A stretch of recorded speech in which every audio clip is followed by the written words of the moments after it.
കയറിപ്പോകുന്നത്. അതായത് ടയർ മുങ്ങുക എന്ന് പറയുമ്പോഴത്തേക്കും പോർഷൻ തേണ്ട ഇത്രയും വന്നു.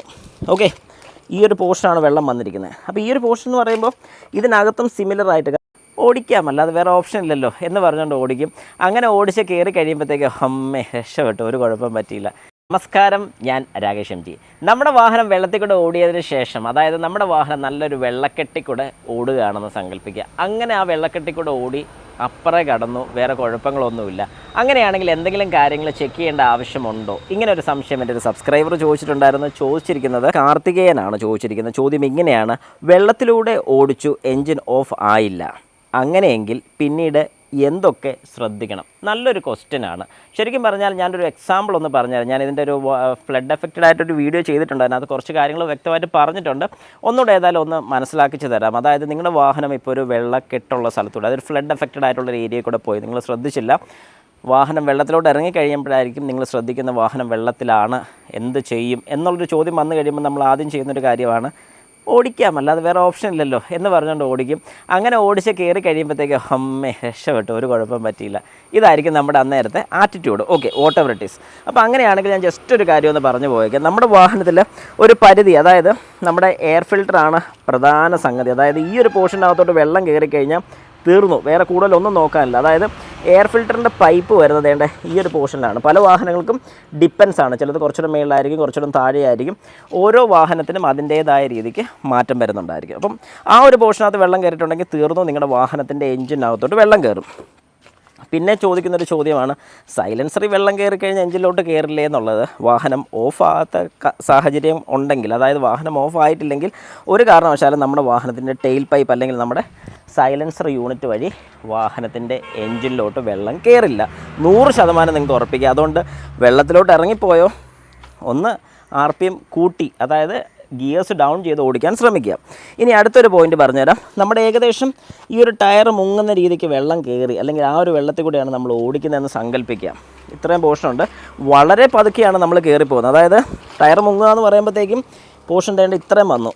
ഓക്കെ, ഈ ഒരു പോർഷനാണ് വെള്ളം വന്നിരിക്കുന്നത്. അപ്പോൾ ഈ ഒരു പോർഷൻ എന്ന് പറയുമ്പോൾ ഇതിനകത്തും സിമിലറായിട്ട്, കാരണം ഇവിടെ ഓപ്പണാണ്, ഈ ഭാഗത്തും വെള്ളം വരും. ഈ ഒരു റേഞ്ച് എന്ന് പറയുമ്പോഴത്തേക്ക് ഏകദേശം ഇവിടം വരെ വന്നു. അതായത് ഈ കാണുന്ന നമ്മുടെ ഗിയർ ബോക്സ് യൂണിറ്റാണ്. ഗിയർ ബോക്സ് കൺസീൽഡ് അല്ല, അതിനകത്ത് വെള്ളം കയറും. അപ്പോൾ നിങ്ങൾ മനസ്സിലാക്കേണ്ട ഒരു കാര്യം എന്ന് പറഞ്ഞാൽ, വാഹനം ഇറങ്ങിക്കഴിഞ്ഞാൽ നിങ്ങൾ ഓടി നിങ്ങളുടെ വീട്ടിലോട്ട് കൊണ്ടിടരുത്. അവിടെയാണ് തെറ്റ് സംഭവിക്കുന്നത്. ചെയ്യേണ്ട ഒരു കാര്യമെന്ന് പറഞ്ഞാൽ കുറച്ച് ദൂരെ ഈ വാഹനമായിട്ട് ഓടിയേ പറ്റൂ. അങ്ങനെ ഓടിക്കഴിയുമ്പോൾ നമ്മുടെ വാഹനത്തിൻ്റെ ബ്രേക്സും കാര്യങ്ങളെല്ലാം വെള്ളം കയറിയിരിക്കുന്നതൊക്കെ ഒന്ന് ഹീറ്റായി കഴിയുമ്പോൾ, കാരണം ഇൻക്ലൂഡിങ് നമ്മുടെ റേഡിയേറ്റർ, കണ്ടൻസർ, അവിടെ എല്ലാം വെള്ളമുണ്ട്. ഇതെല്ലാം ഒന്ന് കറങ്ങി ചൂടായി കഴിയുമ്പോഴത്തേക്കും കുറേയൊക്കെ പ്രശ്നങ്ങൾ അവിടെ കൊണ്ട് തീരും. ഇനി രണ്ടാമത്തെ കാര്യം, അന്ന് പറ്റിയില്ലെങ്കിൽ വെരി നെക്സ്റ്റ് ഡേ, അടുത്ത ദിവസം തന്നെ ഷോറൂംസിൽ കൊണ്ട് കാണിക്കുക. നിങ്ങൾ എവിടെയാണോ സർവീസ് ചെയ്യുന്നത്, സർവീസ് സെൻറ്ററിൽ കൊണ്ട് കാണിക്കുക. അവരോട് ഗിയർ ഓയിൽ ഊറ്റാൻ പറയണം. അങ്ങനെ ഗിയർ ഓയിൽ ഊറ്റി കഴിയുമ്പോഴത്തേക്കും ഇതൊരു പാലിൻ്റെ കളറിലായിരിക്കും ആ ഒരു ഓയിലിങ് പുറത്തോട്ട് പോരുന്നത്. ഒറ്റ കുഴപ്പമില്ല. പുതിയ ഗിയർ ഓയിൽ ഒഴിക്കുക, വാഹനം ഒന്ന് സ്റ്റാർട്ട് ചെയ്യുക. ഒരു ടയർ പൊക്കി വെച്ചുകൊണ്ടാണെങ്കിലും കുഴപ്പമില്ല. അങ്ങനെ ടയർ പൊക്കി വെച്ച് കഴിഞ്ഞാൽ വാഹനം ഓടത്തില്ല, ഒരു ടയർ മാത്രം കറങ്ങും, ഗിയർ ബോക്സിൻ്റെ കറക്കം വരും എന്നുള്ളത് കാണിക്കുന്ന ഒരു വീഡിയോ ചെയ്തിട്ടുണ്ട്. ഇവിടെ പൊക്കത്തിട്ടേക്ക് നിങ്ങൾക്ക് ജസ്റ്റ് ഒന്ന് കണ്ടു നോക്കിയാൽ മനസ്സിലാവും. അപ്പം അങ്ങനെ ഒന്ന് കറക്കി വെച്ചും ആ ഗിയർ ഓയിൽ ഊറ്റിക്കളയുക, പുതിയ ഗിയർ ഓയിൽ ഫില്ല് ചെയ്യുക.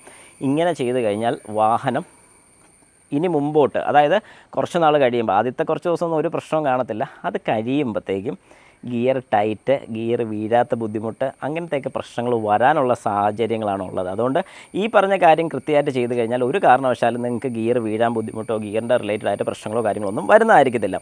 അത് ശ്രദ്ധിക്കുക. എൻജിൻ ഓയിൽ പ്രശ്നം കാണില്ല, എന്നാലും ഒന്ന് ജസ്റ്റ് ഒന്ന് ഡ്രെയിൻ ചെയ്ത് നോക്കാമെങ്കിൽ നല്ലതായിരിക്കും, കുഴപ്പമില്ലെങ്കിൽ. എന്നിട്ട് ഈ പറയുന്ന എയർ ഫിൽറ്ററും കൊണ്ടൊന്ന് അഴിച്ച് നോക്കുക. കാരണം എയർ ഫിൽറ്ററിനകത്ത് ഏതെങ്കിലും രീതിക്ക് ചെറിയ നനവോ കാര്യങ്ങളൊക്കെ പറ്റിയിട്ടുണ്ടെങ്കിൽ അതൊന്ന് മാറി വിട്ടേക്കുക. ഇത്രയൊക്കെ കാര്യങ്ങൾ മെയിനായിട്ട് ചെയ്ത് കഴിഞ്ഞാൽ കുഴപ്പമില്ല. പിന്നെ ദൂരം ഞാൻ ഓടിക്കാൻ പറഞ്ഞതിൻ്റെ കാര്യം, നമ്മുടെ ബ്രേക്കിൻ്റെ സിസ്റ്റം, സൈലൻസർ, മാനിഫോൾഡിൻ്റെ അവിടെയൊക്കെ ഒരുപാട് നേരം ആ വെള്ളത്തിൽ കൂടെ പോയ സമയത്ത് അത് ചൂടായിട്ടിരുന്ന കൂട്ടത്തിൽ പെട്ടെന്ന് വെള്ളം വന്നതാണ്. അതുകൊണ്ട് ഒന്നുകൂടെ ഒന്ന് ചൂടാക്കിയതിന് ശേഷം മാത്രം നിങ്ങൾ വീട്ടിൽ കൊണ്ട് ഇടാവുള്ളൂ. അതാണ് ഞാൻ ഉദ്ദേശിച്ചത്. പിന്നെ ക്ലച്ചിനകത്ത് വെള്ളം കയറിയിട്ടുണ്ടെങ്കിലും ക്ലച്ച് സീറ്റിന് കുഴപ്പം വരാതിരിക്കാൻ വേണ്ടിയിട്ടും ഈ പറഞ്ഞൊരു കാര്യം ഇതിനകത്ത് വാല്യുബിളാണ്. അതുകൊണ്ട് ഈ പറഞ്ഞ കാര്യങ്ങളൊക്കെ കൃത്യമായിട്ട് ചെയ്ത് കഴിഞ്ഞാൽ നിങ്ങളുടെ വാഹനത്തിന് വേറെ കുഴപ്പമോ കാര്യങ്ങളോ ഒന്നും വരുന്നതായിരിക്കത്തില്ല. പിന്നെ ദൂരെ ഓടാൻ പറഞ്ഞാൽ ഒരു കാരണം കൂടെ ഉണ്ട്. കുറച്ചൊന്ന് ഹീറ്റ് ആയില്ലെന്നുണ്ടെങ്കിൽ നമ്മുടെ ടയേഴ്സിൻ്റെ എല്ലാം വീൽ ബെയറിങ്ങിനകത്ത് വെള്ളം കയറി ഇരുന്ന് പോയിട്ടുണ്ടെങ്കിൽ, അതായത് അത്രയും നേരം വെള്ളത്തിനകത്ത് കൂടെ ഓടിയതായതുകൊണ്ട് അതിനകത്ത് ഇരുന്ന് പോയിട്ടുണ്ടെങ്കിൽ തുരുമ്പെടുത്ത് ബെയറിങ്സും കാര്യങ്ങളൊക്കെ പോകാനുള്ള ചാൻസസ് കൂടുതലാണ്. അതുകൊണ്ട് ഒരു കാരണവശാലും വെള്ളത്തിലോട്ട് ഇറങ്ങിയിട്ടുണ്ടെങ്കിൽ പെട്ടെന്ന് ഒരിടത്തും കൊണ്ടുപോയി ഓഫ് ചെയ്യാൻ നോക്കരുത്. കുറച്ച് ദൂരം ഓടിച്ചോണ്ട് ഒരു 10 കിലോമീറ്റർ ഓടിക്കാൻ പറ്റുമെങ്കിൽ അത്ര നല്ലത്. 15 ഏറ്റവും നല്ലത്. 20 അടിപൊളിയാണെന്ന് ഞാൻ പറയും. അത്രയും ദൂരമെങ്കിലും ഈ വാഹനം ഓടിച്ചിരിക്കണം.